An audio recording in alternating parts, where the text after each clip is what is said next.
वापिस मुकाम पे आते हैं। कहाँ थे हम लोग? संस्कार पे थे हम लोग। गुण निधि अंगूठी मिल गई, अभी इसको पता नहीं है रबड़ी खा रहा है घर पे बैठ के, इसको पता नहीं है बाबूजी आ रहे हैं अभी। अब गुण, ये तो आ गए घर, ठीक है।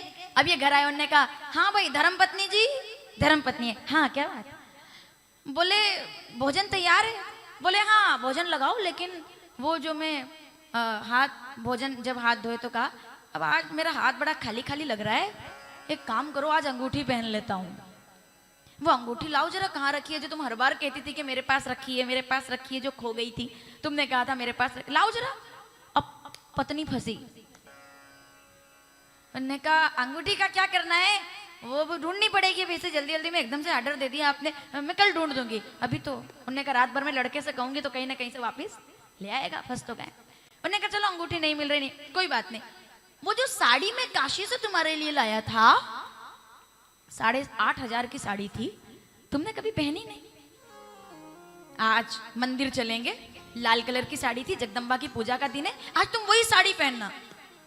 साड़ी हो तो पहने, वो तो बेच दी, जुए में हार गया गुण निधि।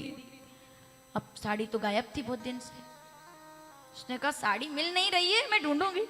चलो कोई बात नहीं, मेरी चौकी तो होगी ना सोने वाली, जिसपे मैं बैठकर ऐसे ध्यान वगैरह करता था, वो रखिए ना, ऊपर रख दिए, कहीं दिवाली की सफाई में निकालेंगे। उन्होंने कहा अब तो झूठ बोलना बंद करो, तुम्हारे इसी झूठ ने तुम्हारे लड़के को जुआरी और शराबी बना दिया है, और आज से मैं तुम दोनों का त्याग करता हूँ। तुमने अपने बच्चे का पूरा जीवन बर्बाद कर दिया। चाहे बेटा कितना प्यारा हो, लेकिन उसे सर पे बिठाना नहीं चाहिए। एक बात सुन लेना, हालांकि सुनेंगे तो सही आप, मानेंगे तो नहीं, ये तो तय है, क्योंकि बात ही ऐसी है। सुनिएगा जरा थोड़ा सा।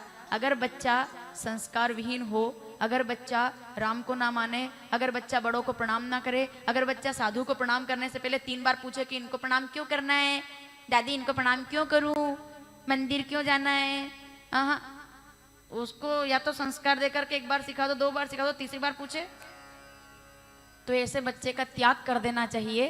क्योंकि जिस बेटे को अधिक ज्यादा प्रेम मिल जाए वो घर में ही आग लगा देता है, ये सीधी सी बात है। धुंधकारी आप लोग जानते हैं, ब्राह्मण के घर में, और ये ब्राह्मण के घर में गुण निधि आ गया। क्या बोले मैं मुंह छुपा के आया हूं, तुमको पता है आज तुम घूंघट लेती हो ना? बोले हाँ आज मैं लेके आया हूं। बोले आप ऐसे आए आज वो घर इतना मुंह छुपा के? बोले आज ऐसे क्यों आए, जैसे चोर आया हो। बोले चोर तो नहीं, लेकिन चोर का पिता तो आया है ना। लोग मुझे देख रहे थे तो कह रहे थे इनके लड़के की खबर इनको ही नहीं है, बताओ, और दूसरों को ज्ञान देते रहते। सोचो मरने के जैसा दिन था आज मेरा, तुम्हारा लड़का जुआरी है, त्याग करो उसका। तब उस दिन यज्ञ दत्त जी ने कठिन निर्णय किया और अपने उस लड़के को घर से बाहर निकाल दिया। चल निकल बाहर, जब वो आया तो निकल, भटक बाहर। वो बाहर आया, अब पैसा था तो जुआ था, अब पैसा नहीं जेब में तो गुण निधि घर से निकाल दिया गया। इधर पंडित जी ने दूसरा विवाह किया और उससे जो संतान हुई उसको श्रेष्ठ ब्राह्मण बनाया। लेकिन गुण निधि का क्या हुआ, ये भटकता रहा 6 महीने तक, खाने के लिए भोजन नहीं मिला। सोचो आप क्या दुर्दशा हुई है गुण निधि की। अब जुआ खेलता था, जुआ बंडल ले, वो नोटों के बंडल ले जा करके और देते था लोगों को, आज खाने के लिए भोजन नहीं। 6 महीने में हालत खराब हो गई, शरीर बिल्कुल दुबला हो गया, और भीख मांग नहीं सकता क्योंकि बड़े घर का लड़का था, आता नहीं। वेद सीखे थे पर बोल नहीं सकता क्योंकि जुए के चक्कर में सब भूल गया, वो भी पेट नहीं भर सकता, तो भीख भी नहीं मांग सका। हालत इतनी खराब हो गई कि अब तो एक ही विकल्प रह गया, चोरी करना। तो जगह जगह चोरी करने लगा। और एक दिन शिवजी के मंदिर में बहुत अच्छी खुशबू आई, उसे बाहर बैठा हुआ था, तो बहुत बड़ा भगत परिवार आया था 56 भोग लगाने के लिए, ठीक है, माधव जी के भगवान के मंदिर में, गोविंद भगवान के मंदिर में, जहाँ भोलेनाथ भी विराजमान है। 56 भोग की खुशबू आई तो इसको आज आंखों में आंसू आ गए। उसको वो दिन याद आ गया कि जब माँ सुबह सुबह सुंदर सुंदर भोजन बनाकर कहती थी बेटा गुण निधि ले लड्डू खा ले। आज वो माँ साथ नहीं है क्योंकि बुरे कर्मों के कारण मेरे पिताजी मंदिर से प्रसाद लाते थे मेरे लिए कि गुण निधि बेटा प्रसाद खा, तेरी बुद्धि सही हो जाएगी। आज ना तो माता पिता का सहारा है, और आज वो गया तो देखा उसने कि सब थोड़ा इधर उधर हो जाए तब मैं ये प्रसाद उठाकर भाग जाऊंगा, ऐसा उसका था। 56 तरह का भोग था। तो वो पहले तो ऐसे अंदर गया, मंदिर में उसकी कोई श्रद्धा नहीं थी, अंदर गया तब तक अंधेरा हो चुका था, लाइट भी चली गई थी। ये जो भजन करने वाले थे इनको नींद आने लगी, यजमान जी को झपकी आने लगी। तब ये धीरे से प्रवेश करता है मंदिर में, सुनना माताओं, तब प्रवेश करता है, अंधेरा हो गया। दीपक जो अखंड लगाया हुआ था वो धीरे उसकी बत्ती कम होने लगी। अब किसी के पास इतनी सुध नहीं थी कि वो अखंड ज्योति को बराबर कर दे, तो वो दीपक होने लगा। तब इसने अपने कपड़े को घी में डुबाया और घी में डुबा करके कपड़े की बत्ती बना दी। अब ये देखो ऐसे बन गई, मान लो ऐसे, और उसको घी में डुबा करके उसको जला दिया और जला करके ऐसे ऐसे ऐसे ऐसे कर रहा है। क्या कर रहा है बताओ? हाँ, आरती नहीं कर रहा है, मिठाई ढूंढ रहा है। मिठाई इधर रखी, इधर रखी, इधर। अब भोलेनाथ के यहाँ धतूरा जरूर रखा था, 56 भोग तो ठाकुर जी को लगा था। अब ये चक्कर में तो आ गया। अब ये ऐसे ऐसे ढूंढने लगा। कैसे ढूंढ रहा? देखो अब संयोग क्या बना, इधर रखी, इधर रखी, वहां है, वहां है, वहां है, वहां, ऐसे करके चारों क्या हो गया? त्रिगुण स्वामी जी की आर। जो कोई नर, क्या जो कोई चोर गावे, पापी गावे, नर गावे, कोई भी गावे। अब इसका काई की आरती है तो भूखा। अब ये ढूंढ रहा, कुछ मिला नहीं, और आखिर में एक लड्डू मिला, तो उस लड्डू को उठा करके भागा। और जैसे ये भागा तो कोई बीच में सो रहा था, उससे टकराया और सबने कहा चोर चोर चोर चोर। अब यहाँ तो भीड़ थी, शंकर जी के मंदिर में चोरी करता है, पीटो। वैसे ही सूख कर काटा हो रहा था, 2-4 मुक्के पड़े और इसके प्राण चले गए, वहीं मर गया ये। प्राण चले गए, गुण निधि जी खत्म। अब जब ये मर गए तो अब इनको लेने के लिए यमदूत आए। तो यमदूतों का सामना करने के लिए शिवदूत प्रकट हो गए और शिवदूत इनको लेकर के गए शिवलोक।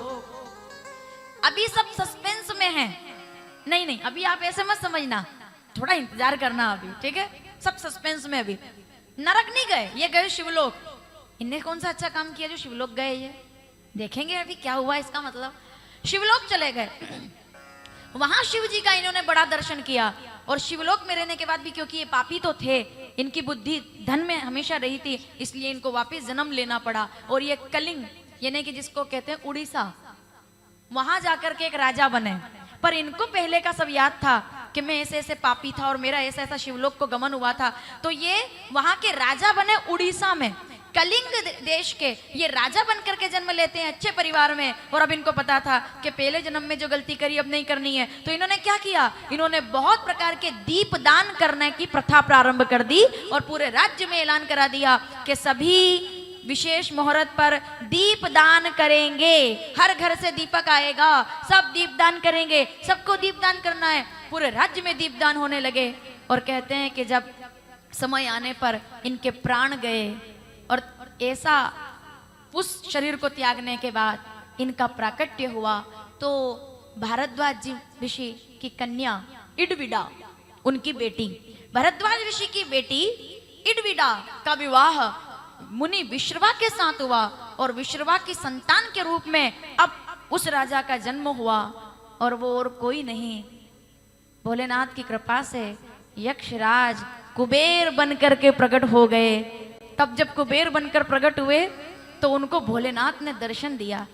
इनने दोनों हाथ जोड़ करके कहा, बोले एक सवाल है मेरा, मैं तो पापी था गुण निधि नाम का, मैं चोर था, और एक चोर को आपने कुबेर कैसे बना दिया? ये कैसे हो सकता है? तो शंकर जी कहते हैं, जिस दिन तू मेरी मंदिर में आया था उस दिन महाशिवरात्रि थी, मासिक शिवरात्रि थी। और जब मेरे मंदिर में अंधेरा होने वाला था तब तूने अनजाने में ही सही, लेकिन तूने उजाला कर दिया था। और जब मेरे मंदिर में उजाला कर दे, मैं उसके घर में कभी अंधेरा नहीं रहने देता हूँ। भाव कुभाव अनख आलसहु, नाम जपत मंगल ऋषि दसहु।